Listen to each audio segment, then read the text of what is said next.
Las Metamorfosis, libro 7. Jasón y Medea.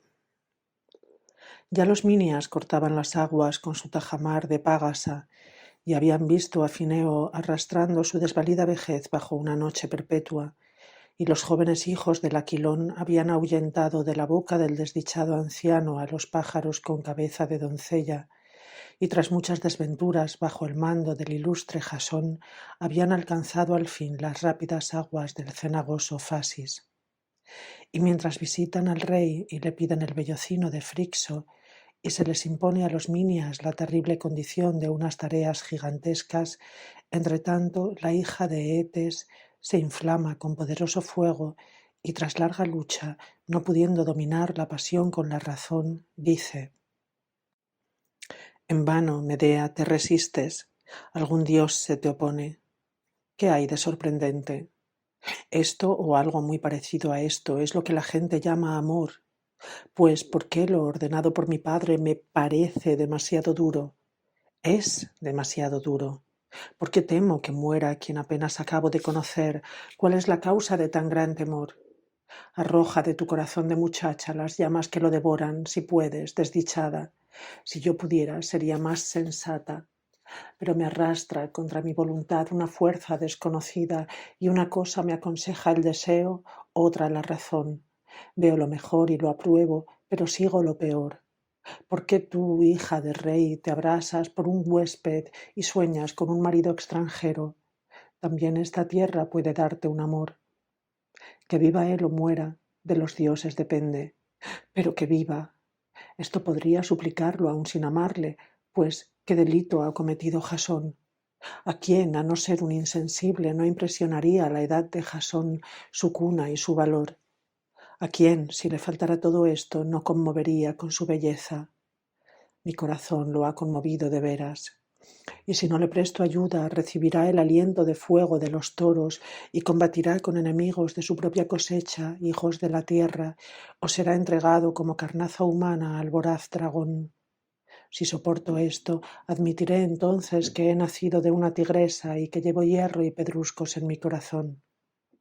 ¿Por qué no contemplo, además, cómo muere y mancillo mis ojos con el espectáculo? ¿Por qué no azuzo los toros contra él y a las fieras criaturas de la tierra y el dragón insomne? Los dioses me libren. Aunque no rogar, sino actuar es lo que debo hacer.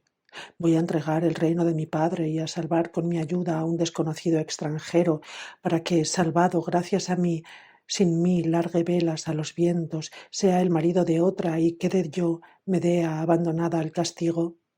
Si es capaz de hacerlo y de preferir otra a mí, que muera el ingrato. Pero ni su semblante, ni la nobleza de su alma, ni el encanto de su aspecto es como para temer yo el engaño o el olvido de mis favores. Además, antes me dará su palabra y haré que los dioses sean testigos de nuestro pacto. Estás protegida, ¿qué temes? Prepárate y date prisa. A ti se deberá siempre, Jasón, a ti se unirá con la antorcha ceremonial, y en las ciudades pelasgas un gentío de madres te honrará como la salvadora. Abandonaré, pues, empujada por los vientos, a mi hermana, a mi hermano, a mi padre, a mis dioses y mi tierra natal. Sí, pues mi padre es cruel, mi tierra bárbara, mi hermano todavía un crío. Las oraciones de mi hermana están conmigo, y dentro de mí está el más poderoso de los dioses. Pequeñas cosas dejo, grandes persigo. La gloria de salvar a la juventud Aquiva, conocer un lugar mejor, ciudades cuya fama incluso aquí es grande, la cultura y las artes de otros países y aquel por quien yo estaría dispuesta a cambiar las cosas que posee el mundo entero, el Esónida. Con él de esposo se me llamará feliz y amada de los dioses, y con la cabeza tocaré las estrellas. ¿Qué de esos montes que cuentan que en medio de las olas se entrechocan, y de esa Caribdis, azote de los barcos, que unas veces traga mar, otras lo vomita, y de esa rapaz Escila, ceñida de perros rabiosos, que ladra en el abismo siciliano? A buen seguro que si tengo lo que amo y me pego al regazo de Jasón, navegaré por mares inmensos. Pero abrazada a él nada temeré, o si algo temo, solo por mi esposo sentiré temor. ¿Lo crees matrimonio y le das a tu infamia, Medea, un nombre bonito? Al contrario, considera qué enorme es el delito que vas a cometer y mientras puedas evita el crimen, dijo, y ante sus ojos se habían colocado la honradez, el amor filial y la vergüenza, y ya Cupido, vencido, volvía la espalda. Se dirigía al antiguo altar de Hécate, hija de Perses, oculto por la umbrosa arboleda en una apartada selva, y ya estaba resuelta y su ardor se había mitigado y apagado cuando ve a Lesónida, y la llama extinguida volvió a brillar. Enrojecieron sus mejillas y se le encendió todo el rostro, y como suele la diminuta pavesa que quedó escondida bajo una capa de ceniza alimentarse de los vientos y crecer y volver atizada a levantarse con sus antiguas fuerzas, así su amor ahora débil y que creerías ya enfriado, cuando vio al joven, se enardeció ante su hermosa presencia. Y el azar quiso que aquel día el hijo de Esón estuviera más hermoso que de costumbre. Se podía disculpar a Medea por amarle. Lo contempla y mantiene sus ojos clavados en su rostro como si lo viera por primera vez, y embelesada cree estar viendo un rostro no mortal y no se aparta de él. Pero cuando el extranjero empezó a hablar y le cogió la mano derecha y en voz queda le pidió auxilio y le prometió matrimonio, rompiendo a llorar, le dijo: «Veo lo que voy a hacer y no me embauca la ignorancia de la realidad, sino el amor. Te salvarás gracias a mí. Una vez salvado, cumple tu promesa». Por los ritos de la diosa Triforme, por la divinidad que habitase en aquel bosque, por el Padre que todo lo ve de su futuro suegro, y por su éxito y por tan grandes peligros, jura Jasón. Fue creído y al punto recibió unas hierbas encantadas y aprendió cómo usarlas y se retiró alegre a su aposento. La nueva aurora había ahuyentado a las centelleantes estrellas. Acuden las masas al campo sagrado de Marte y se colocan en las alturas. En el centro de su séquito se sentó el propio rey de púrpura y señalado por su cetro de marfil. He aquí los toros de patas broncíneas resoplando fuego por sus morros de acero. Al contacto de su aliento la hierba se inflama, y como suelen retumbar las fraguas bien repletas, o cuando la cal viva desmenuzada en un horno terrero se abrasa al rociarla de agua clara, así braman aquellos pechos cuando vomitan las llamas aprisionadas en sus entrañas, así sus quemadas gargantas. Con todo, el hijo de Esón marcha a su encuentro. Al acercarse, volvieron agresivos hacia él sus espantosas caras y sus cuernos con pitones de hierro, y escarbaron con sus cascos hendidos el suelo polvoriento y llenaron el lugar con sus humeantes bufidos. Se helaron de miedo los minias. Él se aproximó y no sintió el fuego que respiraban, tanto pueden las pócimas, y con audaz diestra acaricia las colgantes papadas y sometiéndolos al yugo les obliga a tirar de la pesada carga del arado y a hender aquel campo no acostumbrado al hierro. Se maravillan los colcos. Los minias con sus ovaciones le infunden nuevos ánimos. Saca entonces de su broncíneo casco los dientes viperinos y los siembra en los campos recién arados. La tierra, empapada de una poderosa droga, macera las semillas, germinan los dientes y se forman embriones. Y como el niño adquiere la forma humana en el seno materno, y allí dentro se va gestando miembro a miembro y no sale al aire que todos respiramos, sino plenamente desarrollado, así, cuando en las entrañas de la fecundada campiña quedó formada la figura humana, se yerguen sobre la madre tierra y, lo más sorprendente, blanden armas nacidas con ellos. Cuando los vieron dispuestos a arrojar sobre la cabeza del joven Emonio sus lanzas de aguzada punta, los pelasgos agacharon con miedo la cabeza y encogieron el corazón. Se asustó hasta la misma que le había hecho invulnerable, y cuando vio que a un solo joven acosaban tantos enemigos, palideció y de repente se sentó fría y exangüe. Y por si tenían poca fuerza las hierbas que le había dado, canta un conjuro benéfico y recurre a sus artes mágicas. Jasón, arrojando una pesada piedra en medio de sus enemigos, aparta de él la lucha y la vuelve contra ellos mismos. Parecen los hermanos hijos de la tierra por heridas mutuas y caen en guerra civil. Felicitan los aquivos al vencedor y lo cogen y estrechan en efusivos abrazos. También tú, Bárbara, habrías querido abrazar al vencedor, pero te contuvo de hacerlo el mirar por tu reputación. El recato estorbó tu propósito, pero tú lo habrías abrazado. Lo que sí podías, te alegraste en el fondo de tu corazón y diste gracias a tus sortilegios y a los dioses garantes de ellos. Queda adormecer con las hierbas al dragón siempre en vela, que, señalado por su cresta, sus 3 lenguas y sus curvos colmillos, era el horrendo guardián del árbol de oro.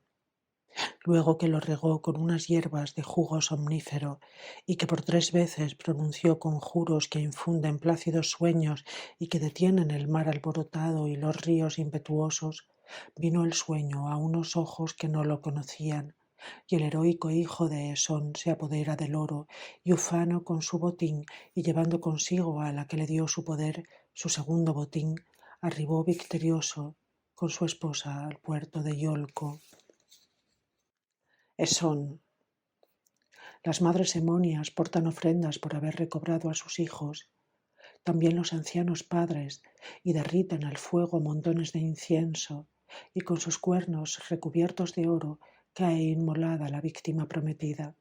Pero a esta acción de gracias no asiste Esón, cercano ya a morir y agotado por sus años seniles.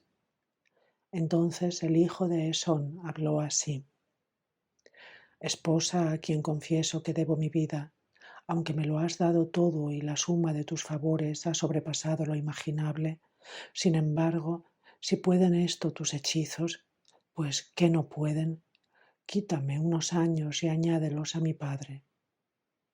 Y no contuvo las lágrimas. Se conmovió ella por la piedad de su ruego, y a su alma tan dispar vino el recuerdo de Eetes abandonado. Pero ella no confiesa esos sentimientos y dice: ¿qué atrocidad ha salido de tu boca, esposo? ¿Con que te parezco yo capaz de traspasar a nadie un trecho de tu vida?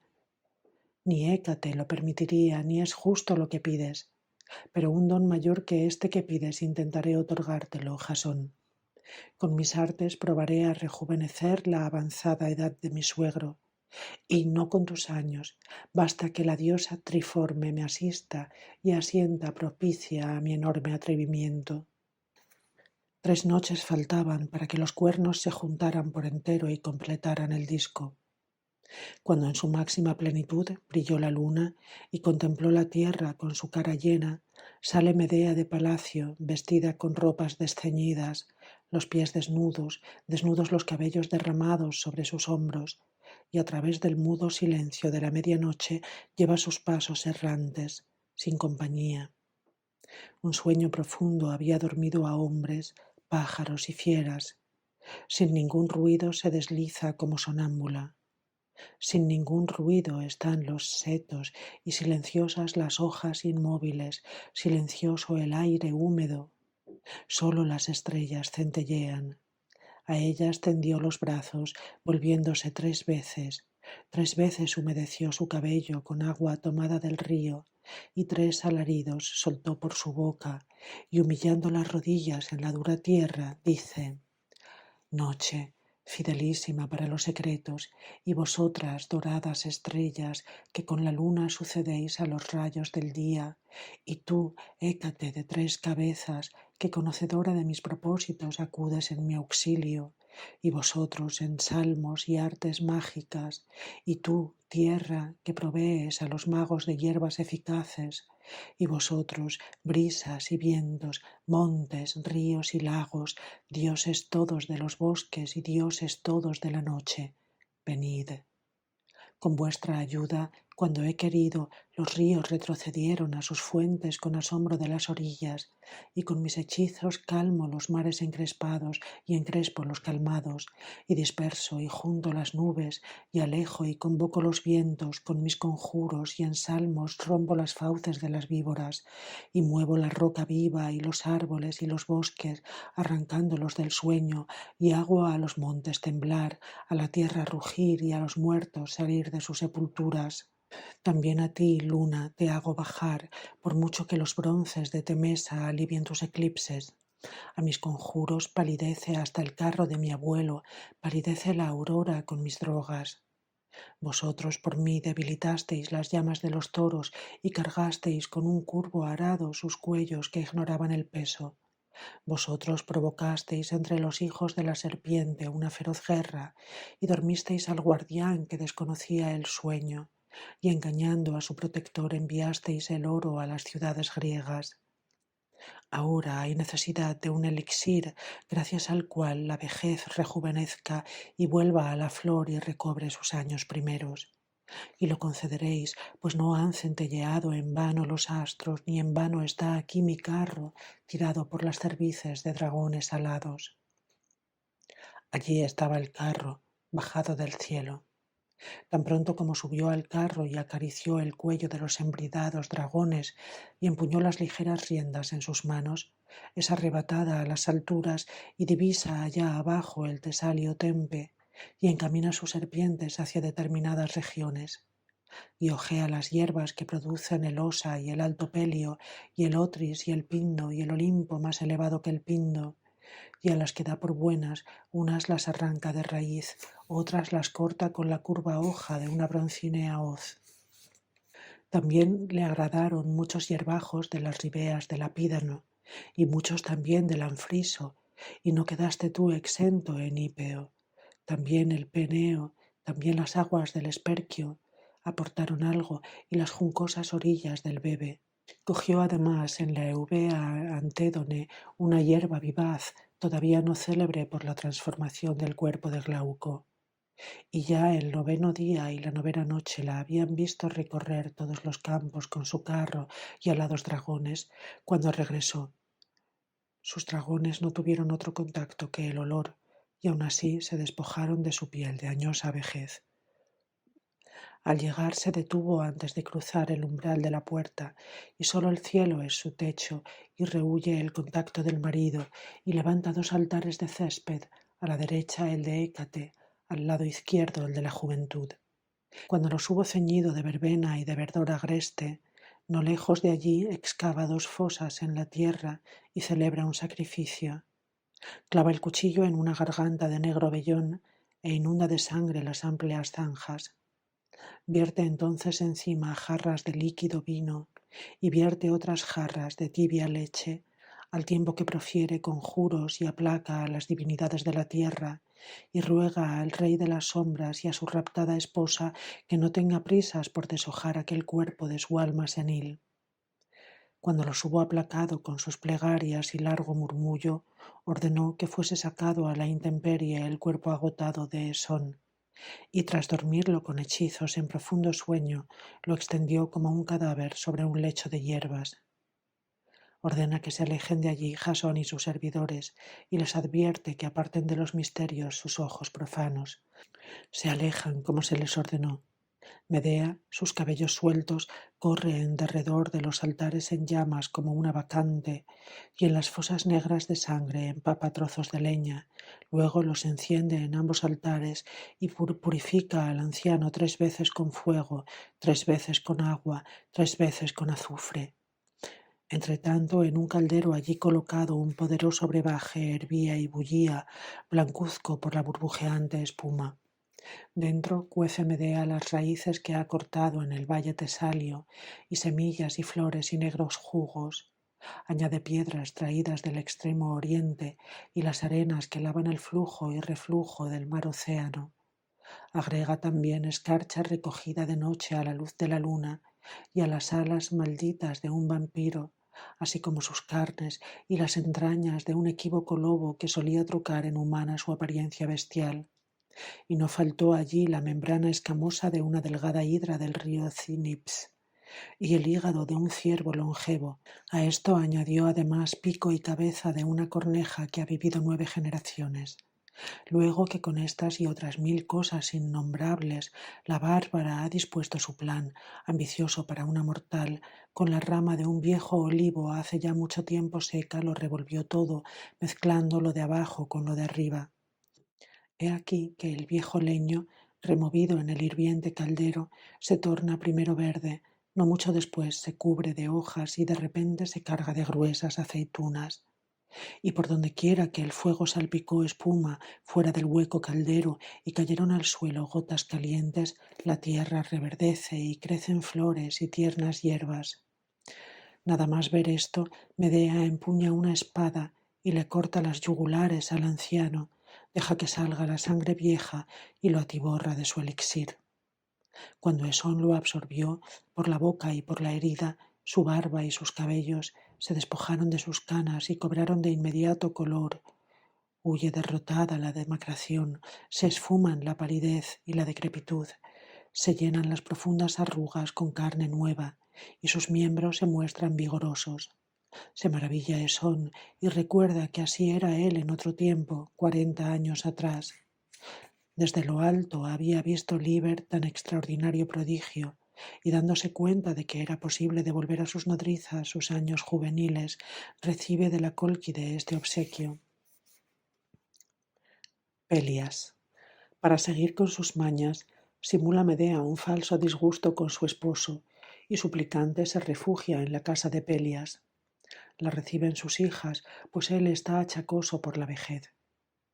En otro tiempo, la astuta Cólquide las engañó con su falsa apariencia de amistad y mientras les cuenta, entre los más grandes de sus méritos, cómo eliminó la decrepitud de Esón y se demora en este punto, en las jóvenes hijas de Pelias fue calando la esperanza de que por arte semejante pudiera su padre rejuvenecer, y se lo piden y la invitan a fijar el precio sin límite. Medea guarda silencio un instante, parece dudar y con fingida gravedad tiene en suspenso sus almas suplicantes. Luego, tras prometerlo, dice: para que confiéis más en mis artes, el carnero de más edad que guíe vuestro rebaño de ovejas lo convertirán en corderito mis pócimas. Al punto traen una lanuda res agotada por años innúmeros y con los cuernos arrollados alrededor de las hundidas sienes. Con su cuchillo emonio atravesó Medea su demacrada garganta y manchó el hierro con su escasa sangre. Luego la hechicera introduce juntos en un hueco caldero el cuerpo de la res y el poderoso filtro.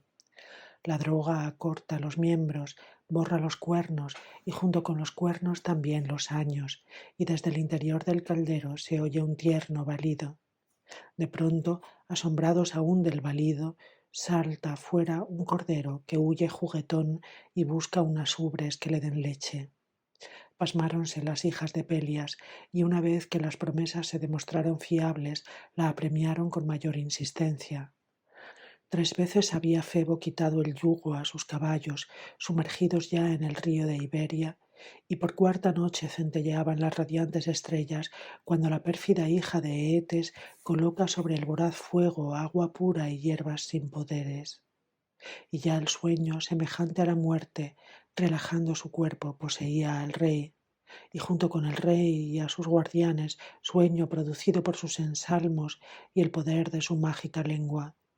Las hijas, obedeciendo la Cólquide, habían traspasado su puerta y rodeaban su lecho.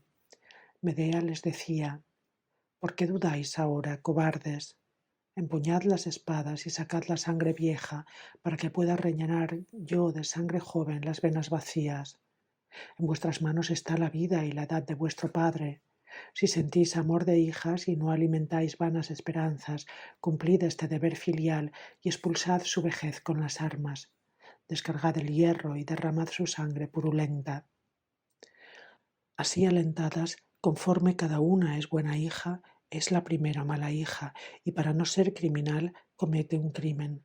No puede ninguna, sin embargo, contemplar sus golpes, y apartan los ojos y vueltas de espalda dan ciegos mandobles con manos feroces. El padre, bañado en su sangre, se incorpora no obstante sobre el codo y medio desgarrado intenta levantarse del lecho, tiende sus brazos exangües entre tantas espadas y dice: «¿Qué hacéis, hijas? ¿Qué os arma para matar a vuestro padre?». El valor y las manos de éstas decayeron. Iba Pelias a seguir hablando, pero la cólquide le cortó voz y garganta y sumergió su cuerpo mutilado en las hirvientes aguas. Y si no se hubiera elevado con sus serpientes aladas, no se habría librado del castigo. Huida de Medea de Grecia. Huye por las alturas, por encima del umbroso Pelio, morada de Filireo, y por encima del Otris y de los parajes célebres por lo ocurrido antaño a Cerambo. Este, remontándose en el aire con unas alas ayudado por las ninfas, cuando la sólida tierra quedó sumergida bajo el mar desbordado, escapó sin ahogarse a las aguas de Deucalión.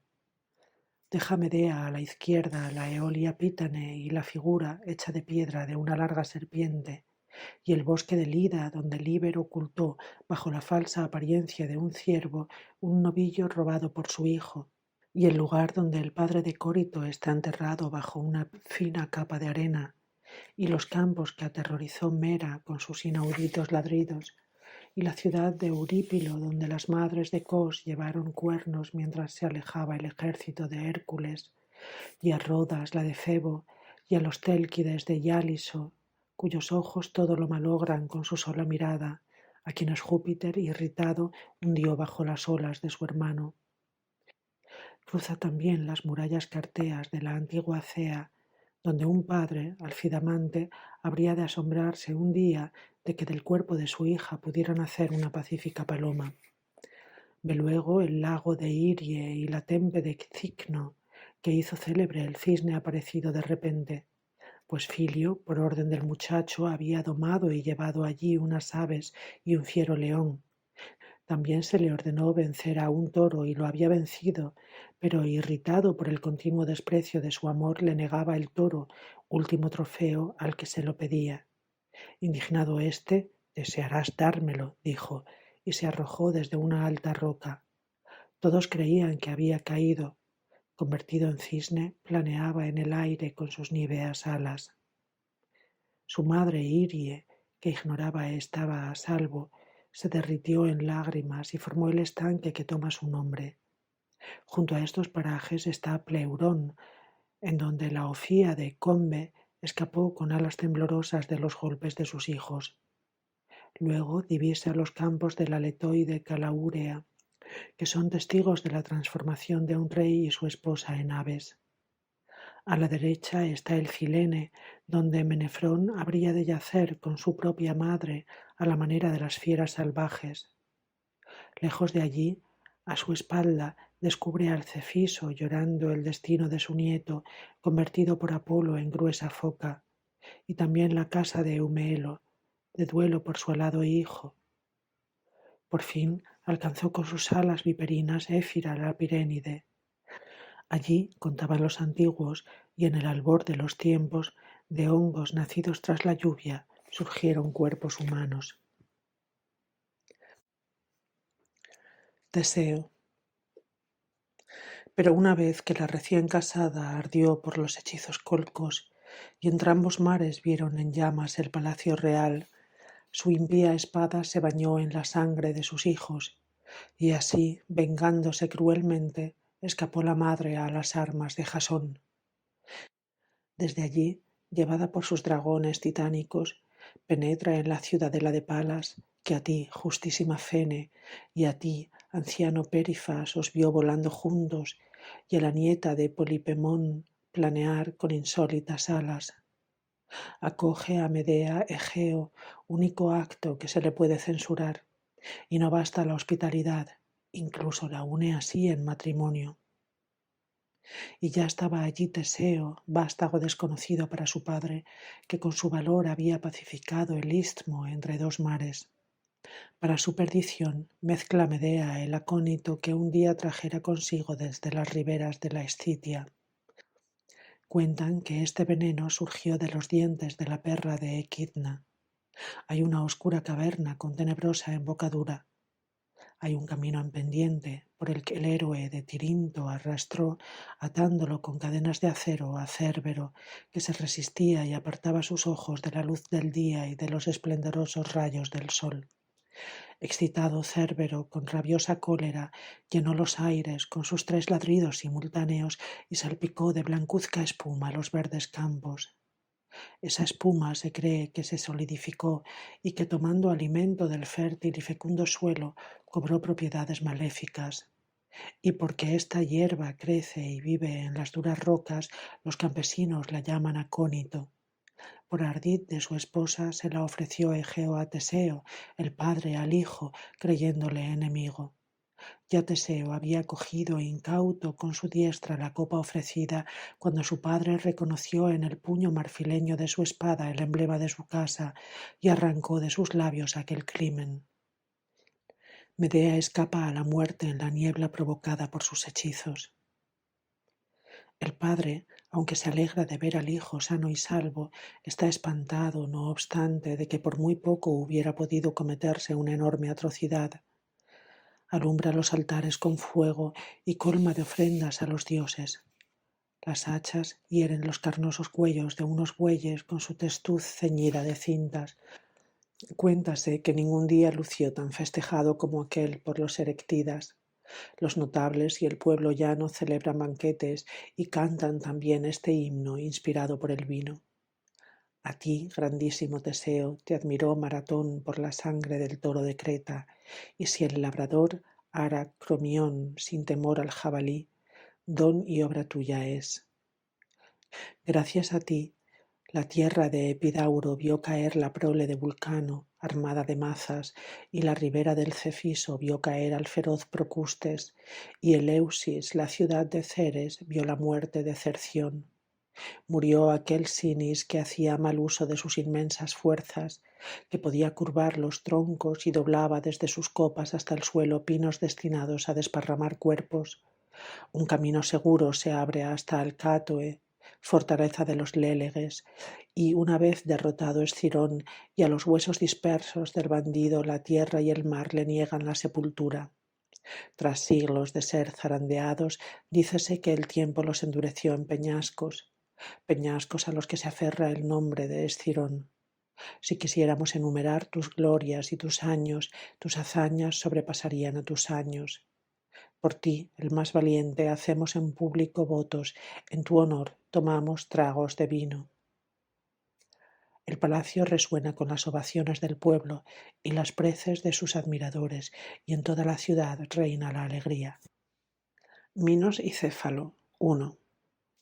Y sin embargo, hasta tal punto no existe la pura alegría y algún pesar se entremete en los goces. Egeo, tras recobrar a su hijo, no experimentó una felicidad libre de inquietud. Minos prepara la guerra y, si bien es poderoso por su tropa y por su flota, es sobre todo fortísimo por su ira de padre, pues busca vengar con justas armas el asesinato de Andrógeo. Pero antes quiere ganarse para la guerra fuerzas aliadas y con su veloz flota, base de su poder, recorre los mares. Une a su causa Ánafe y los reinos de Astipalea. Ánafe con promesas, los reinos de Astipalea por la fuerza. Luego la baja Míconos y los campos calizos de Cimolos, y Citnos floreciente en tomillos, y la llana Serifos, y la marmórea Paros, y entregada por la traidora Arne, Sifnos. Tras recibir el oro que había exigido, la codiciosa fue transformada en ave, que aún ahora codicia el oro, negra de patas y cubierta de negras plumas. El grajo. No ayudaron, en cambio, a las naves cretenses Olíaros, Dídimas, Tenos, Andros, Gíaros, ni Beparetos, fértil en relucientes aceitunas. Desde allí, rumbo a Babor, se dirige Minos a Enopia, reino de los Eácidas. Enopia la llamaron los antiguos, pero el propio Éaco le dio el nombre de su madre, Egina. Acude el gentío a la carrera deseando conocer a un hombre de tan gran fama. Corren a su encuentro Telamón y Peleo, más joven que Telamón, y el tercer hijo, Foco. Éaco mismo sale también, lento por el peso de la vejez, y le pregunta cuál es el motivo de su llegada. Al recordársele su dolor de padre, el soberano de 100 pueblos suspira y le expone lo siguiente: te pido que apoyes las armas que he tomado por mi hijo y que formes parte de mi piadoso ejército.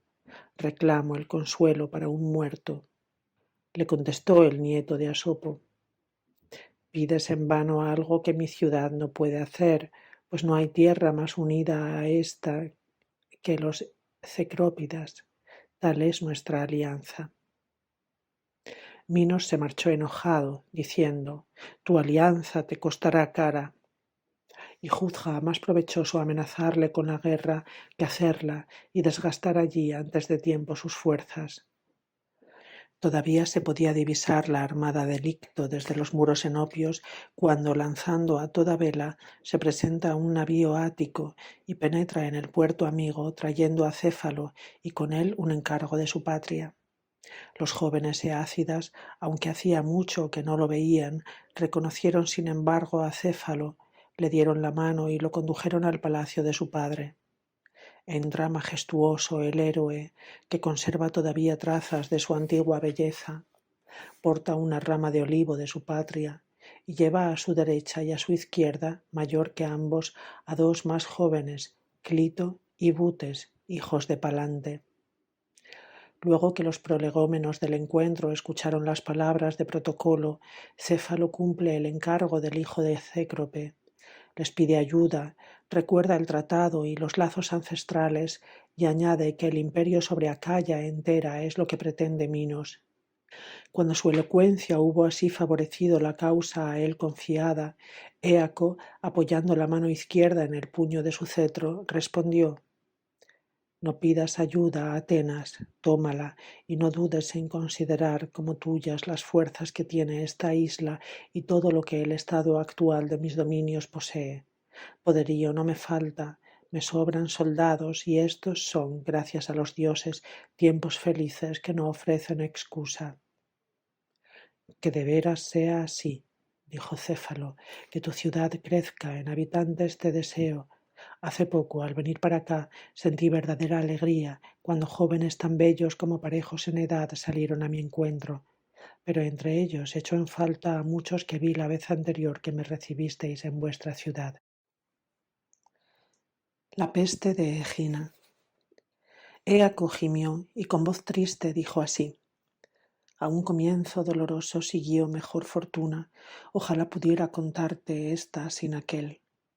Ahora mismo lo evocaré por su orden, pero para no entretenerte con largos rodeos, sepultados están los huesos y las cenizas de quienes echa en falta tu buena memoria, y qué gran parte de mi reino pereció con ellos. Una terrible peste se abatió sobre mi pueblo por la ira de la injusta Juno, que odia estas tierras que llevan el nombre de su rival. Mientras pareció un mal humano y se ocultaba la nociva causa de tan gran calamidad, se luchó con el arte de la medicina. El desastre superaba nuestros medios, que yacían vencidos. Al principio el cielo cubrió la tierra con una densa calima y encerró entre sus nubes un calor sofocante. 4 veces la luna completó su disco juntando sus cuernos, 4 veces menguó destejiendo su disco lleno, y durante todo ese tiempo los cálidos astros soplaron con mortífero bochorno. Se sabe que la epidemia llegó incluso a las fuentes y lagos y que muchos miles de serpientes vagaron por nuestros campos sin labrar y contaminaron los ríos con sus venenos. En la mortandad de perros, aves, ovejas, bueyes y fieras fue donde primero se detectó la virulencia de la repentina plaga.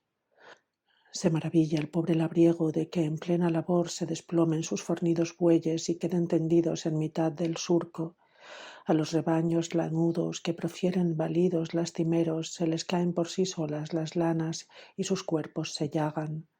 El caballo, otrora impetuoso y de gran fama en la arena, deshonra sus trofeos y, olvidado de antiguas glorias, gime junto al pesebre, pronto a morir en cobarde agonía.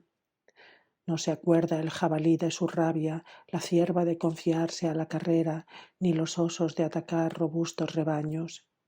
Un letargo lo invade todo. Por las selvas, campos y caminos yacen cadáveres informes y el aire se vicia de sus hedores. Y cosa rara, ni los perros, ni las aves carroñeras, ni los lobos grises los tocaron. Se descomponen y licúan y contaminan con sus emanaciones y propagan su contagio. Con mayor estrago llega la peste a los pobres campesinos y se enseñorea de las murallas de la gran ciudad. Se abrasan primero las entrañas y de la llama oculta es síntoma el eritema y la respiración jadeante. Áspera por el ardor se hincha la lengua.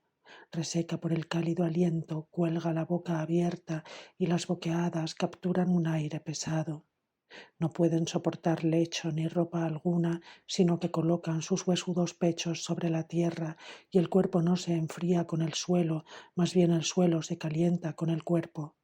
Y no hay quien ataje el mal. El terrible azote se desata entre los propios médicos y su ciencia daña a quienes la ejercitan. Cuanto más cerca y con mayor dedicación atiende al enfermo, más pronto llega a compartir la muerte, y cuando se ha desvanecido la esperanza de sanar y ven en la muerte el fin de la enfermedad, se abandonan a sus instintos y no se preocupan de lo que pueda ser útil, pues nada es útil. Por todas partes y sin pudor se aferran a las fuentes, los ríos y los pozos de gran capacidad, y su sed no se extingue bebiendo antes que su vida. Hinchados de beber, muchos no pueden levantarse y mueren en las mismas aguas. Con todo, alguno bebe incluso éstas. Y tan grande es el aborrecimiento de estos desdichados por el odioso lecho que saltan de él o, si sus fuerzas les impiden tenerse en pie, se arrojan rodando al suelo y huye cada cual de su hogar. A todos les parece la suya una casa de luto y como se ignora la causa del mal, se acusa la estrechez del lugar. Se les podía ver vagando medio muertos por las calles mientras podían tenerse, a otros llorar tendidos en tierra y extraviar sus cansados ojos en el supremo esfuerzo. Alargan sus brazos hacia las estrellas del cielo que sobre ellos se cierne y expiran aquí y allá donde la muerte les sorprendía. ¿Qué sentimientos tuve yo entonces? ¿No fueron los lógicos, esto es, odiar la vida y desear unirme a los míos? Donde quiera que se dirigía la mirada de mis ojos, allí yacía mi pueblo por tierra, como cuando caen las frutas podridas al remover las ramas o las bellotas al agitar la encina. Frente a ti ves un templo elevado sobre largas escalinatas. Júpiter lo habita. ¿Quién no ofrendó sobre esos altares inútil incienso? ¿Cuántas veces un marido, mientras formula una plegaria por su esposa, o un padre mientras la formula por su hijo, exhaló su alma sobre estos altares inexorables y en su mano se encontró un pedazo de incienso sin consumir? ¿Cuántas veces toros traídos al templo, mientras el sacerdote pronuncia los votos y derrama el vino puro entre los cuernos, cayeron sin aguardar el golpe? Yo mismo ofrecía un sacrificio a Júpiter por mí, por mi patria y por mis 3 hijos, cuando la víctima lanzó siniestros mugidos y se desplomó de repente sin haber recibido golpe alguno, y al degollarla apenas marchó de sangre. Yo mismo ofrecía un sacrificio a Júpiter por mí, por mi patria y por mis 3 hijos, cuando la víctima lanzó siniestros mugidos y se desplomó de repente sin haber recibido golpe alguno, y al degollarla apenas manchó de sangre el cuchillo. Las entrañas, igualmente enfermas, habían perdido las marcas verdaderas y los avisos de los dioses. La funesta epidemia penetra hasta las vísceras. Ante las puertas del templo he visto yo cadáveres abandonados. Ante los mismos altares, para que su muerte sea más odiosa, se estrangulan algunos con un lazo y con la muerte espantan el miedo a morir y aceleran ellos mismos el fatal desenlace. Los cuerpos sin vida no son conducidos como de costumbre en cortejos fúnebres, pues las puertas de la ciudad no admitían tantos cortejos. Yacen insepultos por tierra o son arrojados sin exequias sobre gigantescas piras. Y ya no hay respeto.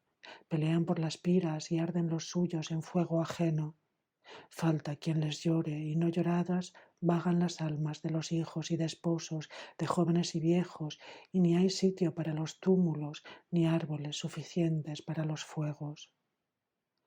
Anonadado por tan gran tromba de miserias, dije: Júpiter, si no son falsos los relatos que cuentan que tú te entregaste a los brazos de Egina, hija de Asopo, y no te avergüenzas, Padre poderoso, de ser mi progenitor, devuélveme a los míos o entiérrame también en un sepulcro.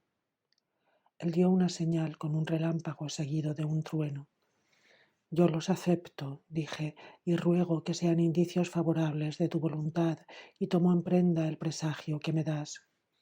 Por ventura había allí cerca una excepcional encina de ancha copa consagrada a Júpiter y de la semilla de la de Dodona. Allí observé unas hormigas recolectoras que acarreaban en largo reguero un gran peso en su diminuta boca y guardaban su sendero sobre la rugosa corteza. Asombrándome del número, dije: otros tantos súbditos dame tú, Padre excelso, y llena así mis vacías murallas. Se estremeció la alta encina y, moviendo sus ramas sin soplo de viento, produjo un ruido. Aterrado, mi cuerpo tembló de miedo y mis cabellos estaban erizados. Aun así, di besos a la tierra y al árbol y no confesaba que tenía esperanzas, pero las tenía y acariciaba mis deseos en mi corazón. Llega la noche y el sueño invade los cuerpos fatigados por las preocupaciones. Ante mis ojos me pareció ver la misma encina con igual número de ramas, sustentando en sus ramas igual número de insectos y estremeciéndose con idéntico movimiento, y cómo desparramaba el reguero portador de granos por los campos a sus pies. De repente me parece que crecen más y se alzan del suelo y se yerguen con el tronco recto, abandonan su delgadez, su número de patas, el color negro, y toman en sus miembros la forma humana. Desaparece el sueño. Despierto ya, repruebo mis visiones y lamento que no haya amparo en los dioses. Sin embargo, en palacio había una enorme algarabía y me parecía oír voces humanas a las que ya no estaba acostumbrado. Sospechaba que eran también cosa del sueño cuando llega corriendo Telamón y abriendo las puertas dijo: «Sal, padre, y verás algo inesperable e increíble». Salgo y hombres como los que en las imágenes de mi sueño me había parecido ver, iguales los contemplo y reconozco uno por uno. Se acercan y me saludan como su rey. Cumplo mis votos a Júpiter, reparto la ciudad entre mis nuevos súbditos y los campos vacíos de sus antiguos labriegos, y los llamo mirmidones, sin privar al nombre de su origen. Cumplo mis votos a Júpiter, reparto la ciudad entre mis nuevos súbditos y los campos vacíos de sus antiguos labriegos, y los llamo mirmídones, sin privar al nombre de su origen. Ya has visto sus cuerpos. El carácter que antes tenían lo tienen también ahora. Es una raza ahorrativa, infatigable, tenaz al aprovisionarse y que guarda sus provisiones. Estos van a acompañarte, tan parejos en años como en valor, tan pronto como el euro que en buena hora te trajo, pues el euro le había traído, se haya cambiado en austro. Céfalo 2. Con estas y otras pláticas consumieron ellos largas horas del día. Las últimas horas de luz se concedieron a la mesa, la noche al sueño. El áureo sol había asomado su resplandor, soplaba aún el euro y frenaba las velas prestas al regreso. Acuden los hijos de Palante ante Céfalo, mayor en edad. Acuden juntos Céfalo y los hijos de Palante ante el rey, pero un profundo sopor invadía todavía al rey. En el umbral, solo Foco, el hijo de Éaco, los recibe, pues Telamón y su hermano andaban reclutando hombres para la guerra. Foco conduce a los cecrópidas al interior de palacio, a sus hermosos salones, donde todos juntos tomaron asiento. Observa Foco que Eleólida lleva en la mano una jabalina hecha con madera de un árbol desconocido y cuya punta era de oro. Y tras un poco de charla, mediada la conversación, dice: «Soy un entusiasta de los bosques y de la caza de fieras, pero ¿de qué selva fue cortado el astil que tú tienes? Hace rato me lo pregunto. Desde luego, si fuese fresno, sería de un color amarillento. Si cornejo, tendría nudos. De qué madera sea, no lo sé, pero mis ojos no han visto un arma arrojadiza más hermosa que esa». toma la palabra uno de los dos hermanos acteos y dijo: vas a admirar en ese arma una virtud mayor que su belleza. Alcanza siempre todos sus blancos, el azar no gobierna su trayectoria y, sin que nadie la traiga, regresa volando ensangrentada. Entonces el joven nieto de Nereo lo pregunta todo, porque se la han dado, de qué está hecha, quién hizo tan singular regalo. Céfalo y Procris. Cuenta Céfalo lo que le pide y más, pero por vergüenza calla a qué precio la obtuvo, y transido del dolor por la pérdida de su esposa, derramando lágrimas, habla así: este arma, hijo de diosa, quien lo creería, me hace llorar, y lo hará por muchos años, si por muchos años me otorgan vida los hados. Ella nos perdió a mí y a mi esposa.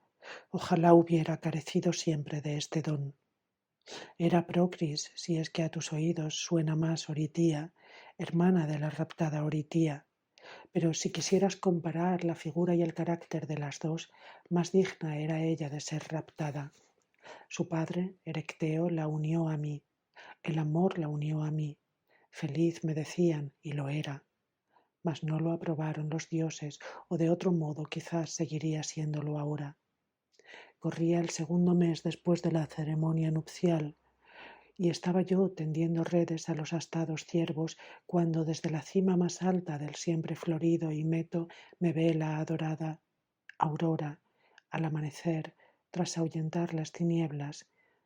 Corría el segundo mes después de la ceremonia nupcial, y estaba yo tendiendo redes a los astados ciervos, cuando desde la cima más alta del siempre florido Himeto me ve la dorada aurora al amanecer tras ahuyentar las tinieblas y me rapta contra mi voluntad.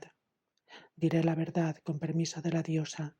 Por muy atractivo que sea su rosado rostro, por mucho que ella gobierne el lindero entre la luz y la noche, por más que se nutra de agua de néctar, yo amaba a Procris. En mi corazón estaba Procris, Procris siempre en mis labios. Yo alegaba el juramento matrimonial, los iniciados himeneos, mi reciente esposa y el derecho prioritario de un lecho abandonado. Se conmovió la diosa y dijo: deja de quejarte, ingrato, ten a tu Procris, pero si mi mente es profética, querrás no haberla tenido. Y airada me devolvió a ella. De regreso, mientras meditaba las palabras de la diosa, empecé a temer que mi esposa no hubiera guardado bien las leyes del matrimonio. Su belleza y juventud me invitaban a creer en el adulterio, su carácter me impedía creerlo. Pero aún así yo había estado ausente y hasta aquella de la que yo volvía era un ejemplo de infidelidad, y todo lo tememos los que amamos. Decido, para mi pesar, investigar y tentar con regalos su casta fidelidad. La aurora secunda mis temores y cambia mi figura, me pareció advertirlo. Así, irreconocible, entro en Atenas, grata a Palas, y penetro en mi casa. La casa misma estaba libre de culpa, ofrecía signos de castidad y se notaba angustiada por el rapto de su dueño. Con dificultad y mil tretas conseguí acceso a la hija de Erecteo.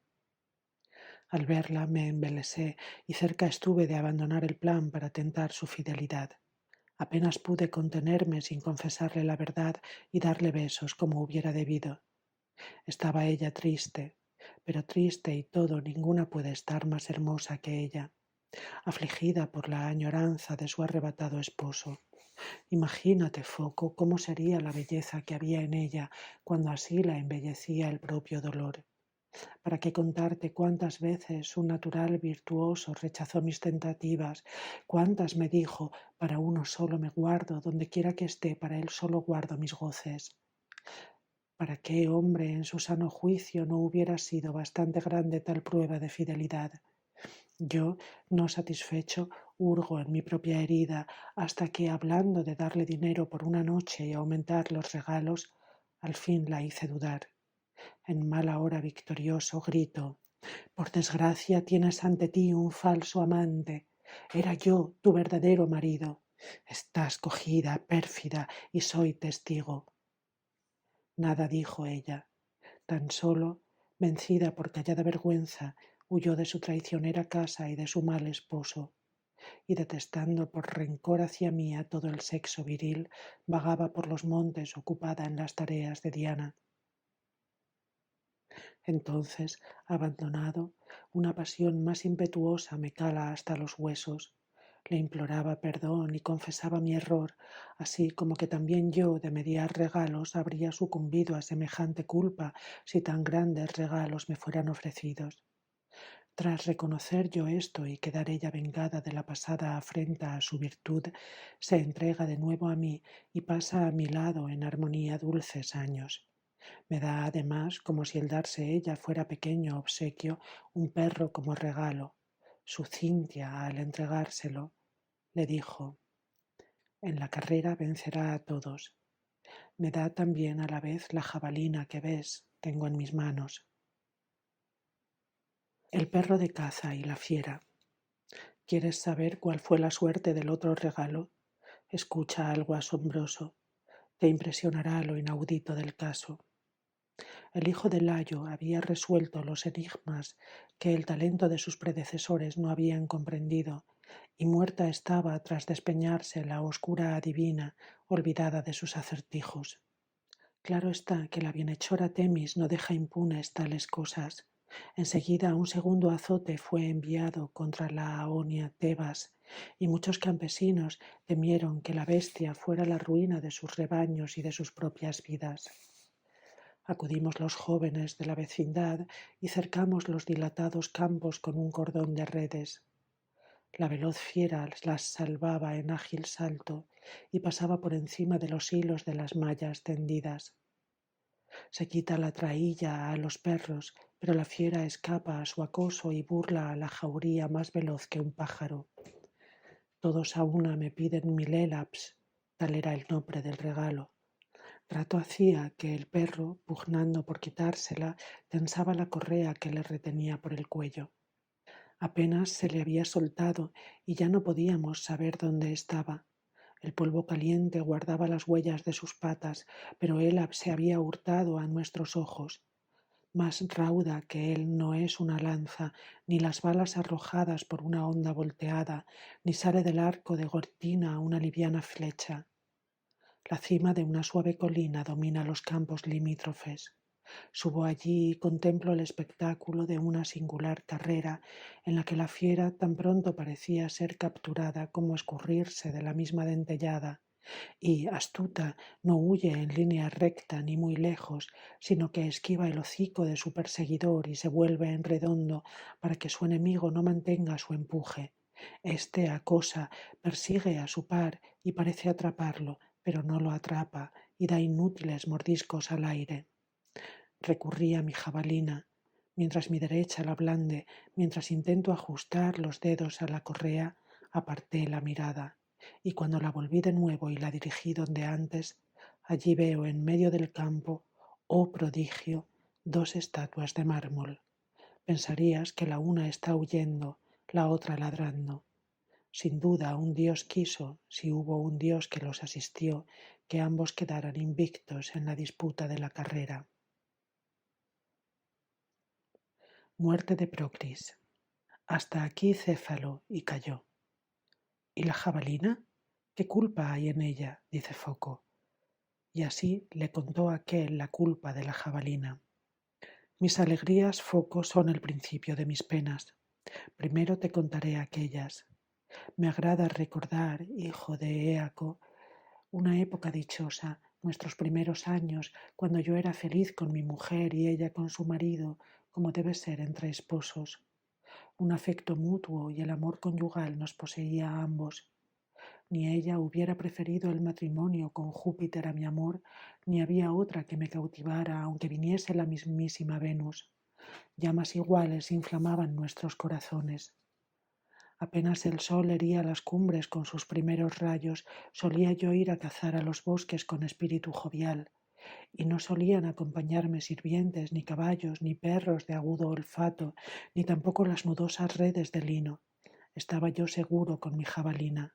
Pero cuando mi diestra estaba ya cansada de abatir fieras, buscaba yo el frescor de las sombras y la brisa proveniente de los fríos valles. Acalorado estaba, era esta suave brisa lo que yo buscaba. La brisa que yo esperaba era ella el descanso de mis fatigas. Brisa, ven, solía yo cantar, como me acuerdo. Deleítame y entra en mi regazo deliciosa y como sueles alivia gustosa los ardores que me abrasan. Tal vez, añadiera yo, así me arrastraba mi destino, mil requiebros y acostumbrara a decir, tú eres mi gran deleite, tú me reconfortas y acaricias, tú haces que ame las selvas y los parajes solitarios y que ese aliento tuyo siempre lo aspire mi boca. Alguien prestó oídos a estas palabras ambiguas y las malinterpretó, tomando el nombre tantas veces invocado de brisa por el de una ninfa, me creé enamorado de esa ninfa. Al punto, este imprudente delator de una culpa supuesta corre a ver a Procris y entre susurros le cuenta lo oído. Crédula cosa es el amor. Por causa del repentino disgusto cayó, según me cuentan, desvanecida, y cuando por fin volvió en sí, se llamó desgraciada y mujer de infausto destino, se quejó de mi perfidia y, espoleada por una culpa imaginaria, temió lo inexistente, temió un nombre sin cuerpo, y sufre la desdichada como si realmente hubiera una rival. Aun así, muchas veces duda y en su angustia abriga la esperanza de equivocarse, rehúsa dar crédito al delator y si ella misma no lo ve, no está dispuesta a condenar las faltas de su marido. Al día siguiente, la luminosa aurora había ahuyentado la noche. Salgo, voy al bosque y, satisfecho por la caza, me tumbé en la hierba y dije, ven brisa y alivia mi fatiga. De pronto me pareció oír como gemidos entre mis palabras. Aun así dije, ven, grata como ninguna. Una hoja al caer produjo de nuevo un ligero ruido. Yo creí que era una fiera y lancé mi volandera jabalina. Era Procris, que sujetándose a la herida en medio del pecho grita, ¡ay de mí! Reconocí la voz de mi fiel esposa y corrí hacia su voz desesperado y enloquecido. Moribunda la encuentro, sus ropas manchadas y salpicadas de sangre, intentando arrancarse de la herida, desgraciado de mí, su propio regalo. Levanto delicadamente en mis brazos su cuerpo más querido que el mío y rasgando su ropa desde el pecho, vendo su cruel herida y trato de restañar la sangre y le suplico que no me abandone convertido en criminal por su muerte. Sin fuerzas y a punto ya de morir, se esforzó por decir estas pocas palabras. Por nuestros lazos conyugales, por los dioses celestiales y los ya míos, los infernales, por el bien que pueda haberte hecho y por el amor que aún ahora al morir te profeso y es la causa de mi muerte, te ruego, te suplico que no permitas que Brisa ocupe mi lugar de esposa. Así dijo, y entonces comprendí que había una confusión de nombres y se lo expliqué, pero ¿de qué servía explicárselo? Se derrumba y sus pocas fuerzas huyen con su sangre, y mientras aún puede mirar, me mira a mí y en mis labios exhala la desdichada su último aliento, y por la expresión alegre de su rostro parece morir tranquila.